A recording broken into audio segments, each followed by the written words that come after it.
you know a needle is almost the most important part of your machine? Well, almost important. I mean, thread's important, having the machine threaded and the right bobbin in correctly. But if you don't have the right needle for the thread you've selected or the fabric you're sewing through, things could be not working out to the best. So changing your needle on a regular basis. So if you ever get any thread breaks or you skip stitches, it's time to change the needle first. Probably needs a little cleaning out from underneath the throat plate. You can link right over here to our cleaning video for the Pfaff Creative 3.0 sewing machine.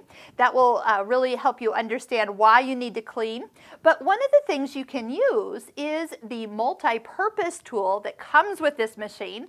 And you'll notice because of the little hole in it, that is the perfect size to slide up. I'm going to lower the presser foot, slide up the needle. Then when you loosen the needle, it will catch. So take your screwdriver, loosen the screw, give it a little wiggle if you need to, but look, it drops right in there and you don't lose it down inside the machine.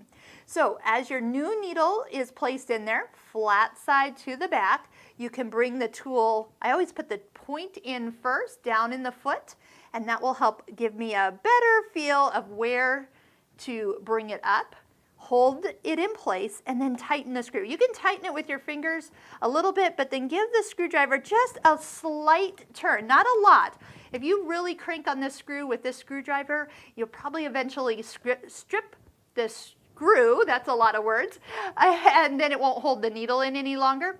The other thing you want to do is use your needle threader, and that will prove to you you've got your needle up as high as it's supposed to go, because if you don't, the needle threader won't line up, and that should be clue number one. Oh, maybe I didn't slide it all the way up to the highest position.